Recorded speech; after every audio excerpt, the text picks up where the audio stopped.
Hey guys, so today's check-in Wednesday, so I'm checking in with you guys. I said I'll just get it out of the way now because sometimes I get forgetful. I told you guys in my last check-in, I was dealing with some stuff that happened months ago. Um, I was going through some stuff.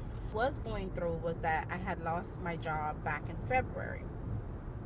I never spoke about it on any platform because that's just not how I do things. And also, I like to have a clear mind whenever I'm ready to talk about something. I don't want to be emotional about it because emotions can blur facts and reality. I felt like I needed to deal with that first before coming on any platform and speaking about it. It was the first time I've ever lost a job, but this was something that I knew was going to happen. I was mentally starting to prepare for it. Before it happened, I had a conversation with my sister, like weeks, my younger sister, like weeks prior, that I knew that I was going to lose my job. And I remember her saying, "You sure?" And I was like, "Yeah, I'm sure.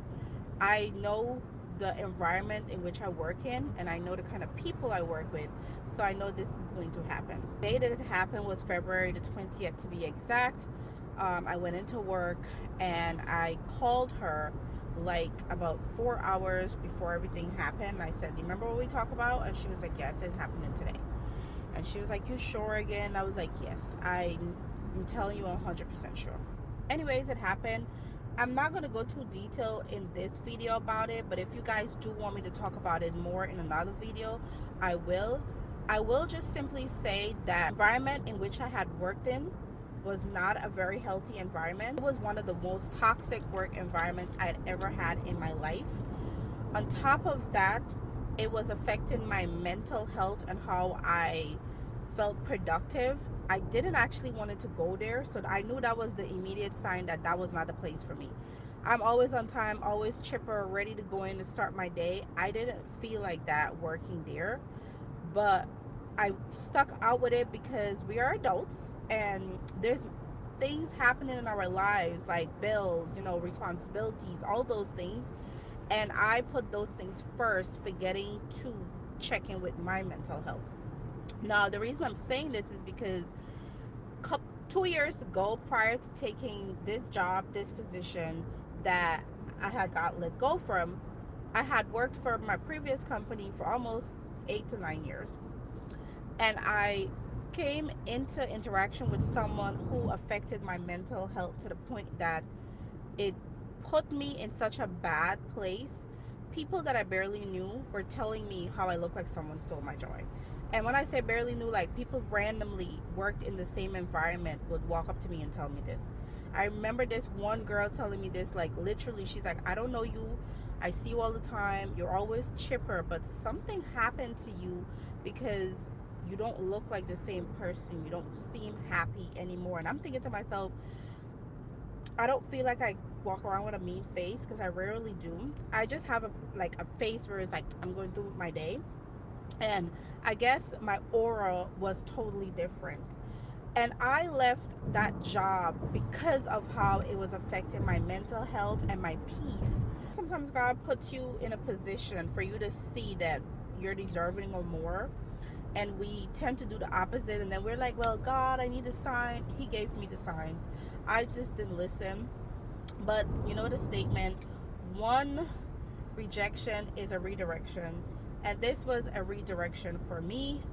I couldn't understand why, because I live by my own code of conduct in terms of the things I will stand for and things I will not stand for.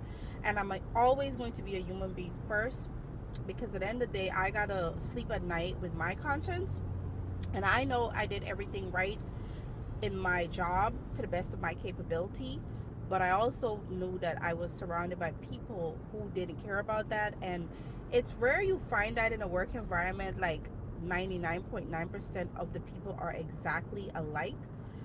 This happened in this case. I've had like one or two. This was literally 99.9% of the people were exactly alike in this entire location I worked in.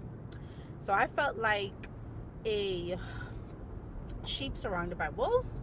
But anyways, I took the time. I had a conversation with my family, and I said, "You know what? I just think I'm gonna stay home for a little bit. I want to get my mind together. I want to get my health together in terms of like my mental health. And I need to figure out what is it I want to do. Do I want to go back in this type of environment? Like I took some breathing room for myself. um, they said it's okay, they'll support me. I'm very thankful to have supportive people in my family. And I want to mention that when I talked about eyes being open, people around me in my last video, I was not referring to my immediate family at all. And when I say my immediate family, I'm referring to like my sisters and my parents. After I told them, my parents, great people. I've always been fortunate to say that while you know your parents have goals and plans for you, my parents always just wants us to be happy with their goals and plans, but happiness first. And whatever makes us happy, they support that. And I'm very thankful for that, because my mother was like, whatever you want to do and it makes you happy, I'm here for you. If you need any help, I'm here for you. So I decided to take the summer off, spend time home with them, because I've never been home an entire summer. And even though I had plans to do a lot of stuff, I did switch those plans out because obviously my financial situation changed and I needed to make sure that I wasn't wasting my money unnecessarily. But God is good. I kept up with all my bills. Nothing fell through the cracks. So I decided at the end of August I was going to go back into work. Initially I was feeling a little frustrated because I was like, you know, like I felt like I wasn't getting the answer I wanted back from the positions I applied for. And then one particular position I applied for finally reached out. It was a different feel, very similar type of job, but totally different feel. And I decided, you know what, I need some I need some pace in my life. I need to slow down. I need to start appreciating myself and also appreciating the slow mornings, the time I get to work, all that stuff, because I've always been the type of person that goes a million miles a minute. I'm always busy. That's just my personality. And I've been working since I was 16 by choice, not because my parents told me that I had to work. I have to stay busy because my personality requires that, and it feeds and fuels my energy. And I do that even at home. Like I'm always busy at home, staying productive. And one of the things I hated about the job that I was let go from was I did not feel productive there. I didn't feel like I was being used to the best of my capability. But like I mentioned, worst toxic environment. When I got out of work recently the other day, I was thinking to myself, look at God, huh? You didn't know where you were going to go, where you were going to be, because you were so focused on trying to be in that particular industry, which kind of ruined you and your mental health. And God opened the door that He know you needed, not what you wanted. And as I'm driving home the other day, I was saying, God, I am thankful. I'm going to take this opportunity to be a little bit more grateful with myself, appreciate myself, my time, and give back to myself a little more than I was doing before, and just enjoy the slow pace that I'm going at. So that's what I wanted to talk to you guys about. This is the end of my check-in Wednesday. I hope you guys are doing great. And I did want to finish this up by saying, I know we get busy sometimes as adults and don't get to check in on each other, but I'm checking in, y'all.